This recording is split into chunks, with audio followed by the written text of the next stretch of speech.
नमस्कार साथियों, कैसे हैं आप सभी। उम्मीद करता हूं बेहतर होंगे और अच्छे से होंगे और अपनी तैयारी जो है और भी बेहतर तरीके से कर रहे होंगे। तो दोस्तों, आज का इस वीडियो में और आज के सेशन में जो है हम लोग एक बेहतरीन टॉपिक के ऊपर जो है डिस्कशन करने वाले हैं। और टॉपिक जो रहने वाला है वो क्या रहने वाला है, वो रहने वाला है आप सभी का सैनिक स्कूल का। यानी आज के इस सेशन में और आज की इस वीडियो में जो है हम लोग कंप्लीट जानेंगे सैनिक स्कूल 2025 के बारे में, है ना। 2025 के बारे में कंप्लीट डिटेल जानेंगे कि भैया इस वाले सेशन में आपका एग्ज़ाम का जो फॉर्म आता है वो कब निकलेगा, इसका एग्ज़ाम का जो डेट है वो कब डेट रहता है, एज आपकी क्या रहेगी, सिलेबस आपका क्या रहेगा और एग्ज़ाम का जो पैटर्न है वो एग्ज़ाम का पैटर्न जो रहेगा वो क्या रहेगा। इस वीडियो में हम लोग बात करेंगे क्लास 6 और क्लास 9 दोनों के स्टूडेंटों के लिए बात करेंगे।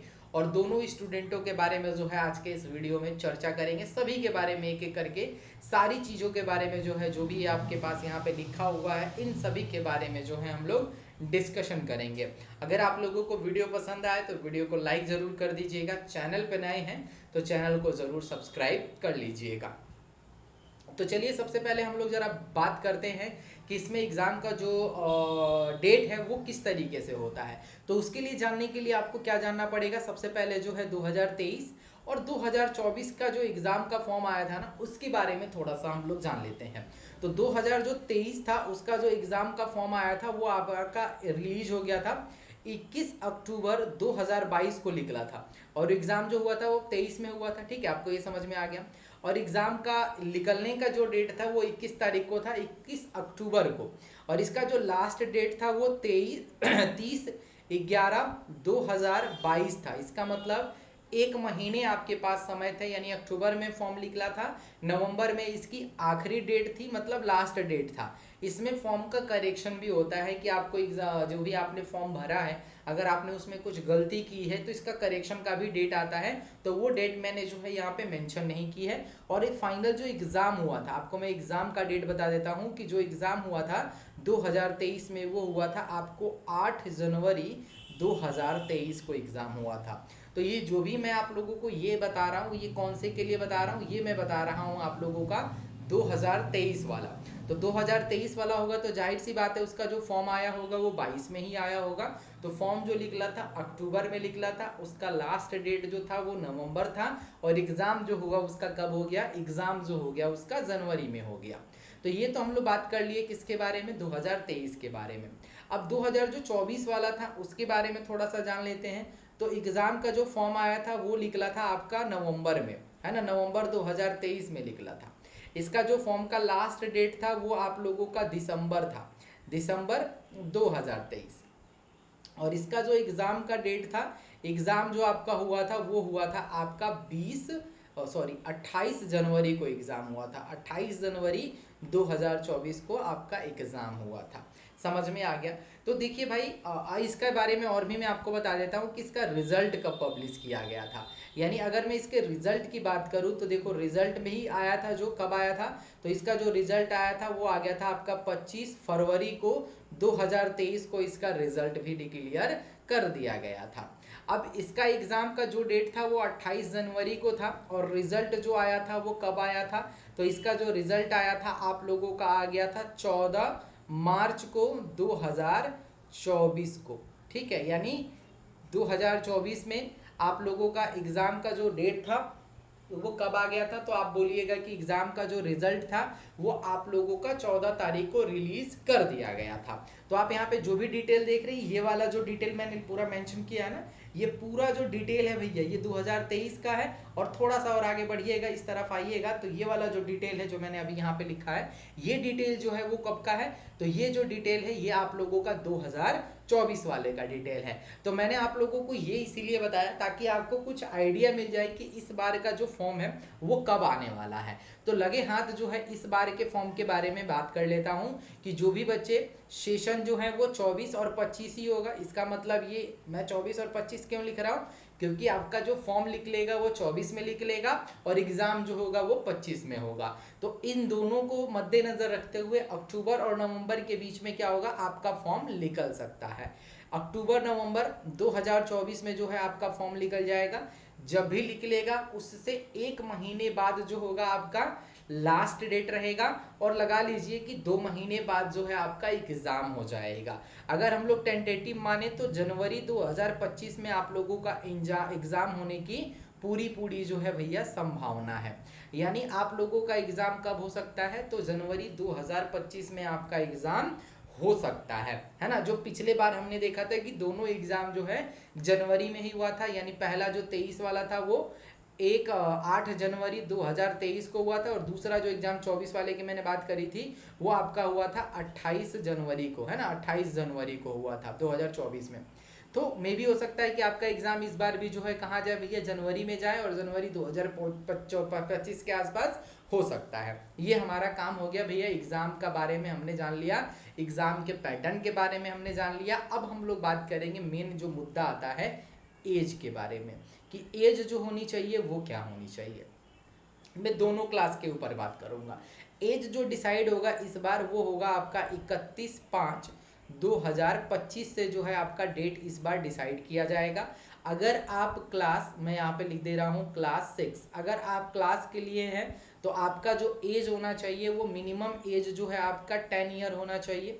ठीक है, मिनिमम एज जो है आपका 10 ईयर, और जो मैक्सिमम एज है वो आपका क्या होना चाहिए, 12 ईयर होना चाहिए। क्लियर है, ये मैंने आपको बताया, ये आपका मिनिमम है, ये जो है आपका मैक्सिमम एज है। ठीक है, ये क्लास 6 वालों के लिए था। अगर मैं क्लास 9th वालों के लिए बात करूं, क्लास 9th वाले के स्टूडेंट की बात करूं, तो क्लास 9th का जो भी एज होगा वो इसी से काउंट किया जाएगा। और क्लास 9th का जो मिनिमम एज होगा, यानी मिनिमम एज की अगर बात करें, और एक होता है हमारा मैक्सिमम एज। ठीक है, तो मिनिमम और मैक्सिमम अगर हम बात करें तो ये होगा आपका 13 साल, और ये होगा आपका 15 साल।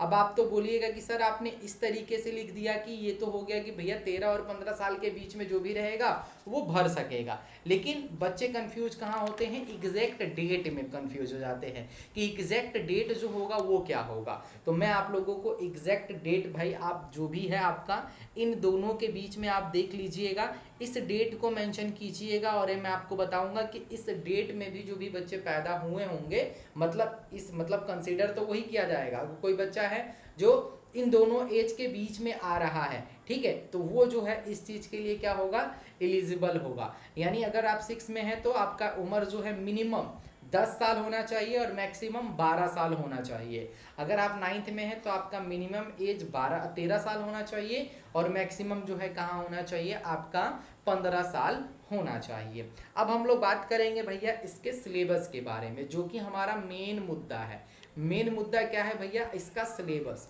सिलेबस अभी मैं बात करूंगा किसके लिए, भी क्लास 6 के लिए बात कर रहा हूं, और अगले स्लाइड पे हम लोग बात कर लेंगे क्लास 9th वालों के लिए। तो सबसे पहले अगर हम लोग बात करें तो भैया इसमें लैंग्वेज आता है, इसमें जो है आपका मैथ पूछता है, उसके बाद जो है आपके पास यहाँ पे इंटेलिजेंस का एक ऑप्शन रहता है, उसके बाद आपके पास यहाँ रहता है जनरल नॉलेज का, है ना, जिसको जी के भी बोल सकते हैं। तो जो मेरा लैंग्वेज रहता है उसका जो होता है वो 25 क्वेश्चन रहता है, मैथ का जो रहता है वो 50 क्वेश्चन रहता है, इंटेलिजेंट का जो है 25 रहता है, और ये जो रहता है ये भी 25 रहता है। यानी टोटल अगर हम लोग क्वेश्चन की बात करें, टोटल जो क्वेश्चन होता है वो आपका 125 नंबर का होता है। अगर हम लोग मार्क्स की बात करें तो हर एक के लिए भैया क्या होता है, ये 2 नंबर का होता है, तो इस हिसाब से कितना हो गया, ये 50 हो गया। मैथ जो रहता है एक क्वेश्चन 3 नंबर का रहता है, तो ये हो गया भैया आपके पास 150 नंबर का। इंटेलिजेंस जो होता है वो 2 मार्क्स का होता है, और ये हो गया आपके पास 50 नंबर का। आपका जनरल नॉलेज जो हो गया वो 2 नंबर का रहता है, और ये भी मिल गया भैया आपका पूरा 50 नंबर। ठीक है, तो ये हो गया 150 और 1.5, और यहाँ पे कितना हो जाएगा 50, 200, और ये होगा आपका 300। यानी क्लास 6 वाले जो बच्चे हैं उनको कितना नंबर मिलेगा, तो 300 नंबर मिलता है। ठीक है भैया, 300 नंबर जो है आपको मिलता है। सेम अगर हम लोग बात करें भैया क्लास 9th वालों के लिए, तो क्लास 9th वाले भी जरा अपना एक बार सिलेबस जो है देख लीजिए, और उसके अकॉर्डिंग जो है आप अपना तैयारी करना शुरू कर दीजिए। तो भैया सेम पोर्शन वही रहता है, आपका मैथ रहेगा। मैथ तो भैया हर एक जगह आता है, तो मैथ तो आपका रहना रहना है। मैथ के साथ साथ आपके पास इंटेलिजेंट जो कि रीजनिंग वाला पोर्शन होता है ये भी आपके पास रहेगा। इसमें आपको एक इंग्लिश मिल जाएगा अलग से, ठीक है, जो 9th वाले हैं। इंग्लिश के साथ साथ आपको जीएस मिलेगा, यानी जनरल साइंस मिलेगा। उसके बाद आप लोगों को मिल जाएगा भैया एसएसटी यानी सोशल साइंस। ठीक है, मैथ जो रहेगा वो 50 क्वेश्चन रहेगा, इंटेलिजेंस जो रहेगा वो 25 क्वेश्चन रहेगा, इंग्लिश के 25 क्वेश्चन रहेंगे, जीके के 25 क्वेश्चन रहेंगे और एसएसटी के 25 क्वेश्चन रहेंगे। इस तरीके से कुल जो होगा आपके पास कितना नंबर का पेपर होगा, तो कुल जो होगा भैया आपको 150 नंबर का यहाँ पे आपका पेपर होगा। यानी क्वेश्चन जो रहेंगे वो कितने रहेंगे, 150 रहेंगे। अब 150 में क्या क्या लाना होगा जरा ये समझ लेते हैं। यानी मैथ जो रहेगा एक क्वेश्चन भैया 4 नंबर का रहेगा, आपको मिल जाएगा यहाँ से 200 नंबर। इंटेलिजेंट जो रहेगा वो आपका 2 नंबर का एक क्वेश्चन रहेगा, यहाँ से मिलेगा आपको 50 नंबर। इंग्लिश जो रहेगा वो भी 2 नंबर का रहेगा, आपको मिलेगा यहाँ पे 50 नंबर। ये भी रहेगा भैया 2 नंबर, यहाँ से मिलेगा 50 नंबर, और ये भी रहेगा 2 और यहाँ से मिलेगा आपको 50 नंबर। टोटल जब मार्क्स होगा वो हो जाएगा आपका 400। यानी आपको भैया 400 में पूरा टोटल नंबर हो जाएगा और आपको 400 में से नंबर लेके आना पड़ेगा। क्वेश्चन रहेगा 150, आपको 400 जो है नंबर लेके आना पड़ेगा। तो ये था भैया पूरा ऑल अबाउट किसके बारे में हमने बात कर लिया आज जो है भैया सैनिक स्कूल के बारे में, है ना। मैंने सब कुछ बता दिया आप लोगों को, जो चीज़ आप लोगों की शायद ज़रूरत पड़े इसके लिए तो मैंने कंप्लीट आप लोगों को बता दिया। और मैं बता दूं कि भैया इस यूट्यूब के थ्रू मैं जो है बहुत जल्द आप लोगों के लिए सैनिक स्कूल की भी क्लासेस जो है रेगुलर बेस पे जो है लाने का जो है प्रयास कर रहा हूँ। एक आध 2 दिन में आपको वो भी न्यूज़ मिल जाएगा कि कब हमारा डिले जो होगा इसके लिए क्लासेस होंगी, ठीक है। मैथ और रीजनिंग फिलहाल मैं शुरू कर दूंगा, ठीक है। मैथ और रीजनिंग जो है मैं फिलहाल आप लोगों के साथ शुरू करूंगा और धीरे धीरे जो है मैं देखता हूँ, धीरे धीरे जो है मैं आप लोगों को और भी चीज़ों के बारे में अपडेट करता रहूंगा। वीडियो पसंद आए तो वीडियो को लाइक कीजिएगा, चैनल पे नए हैं तो चैनल को ज़रूर सब्सक्राइब कर लीजिएगा। इन्फॉर्मेशन आप लोगों को अच्छी लगी हो तो लाइक शेयर एंड सब्सक्राइब करते रहिएगा। तो चलिए फिर हम लोग मिलते हैं भैया नई वीडियो नई क्लास, तब तक के लिए thank you, bye bye, take care.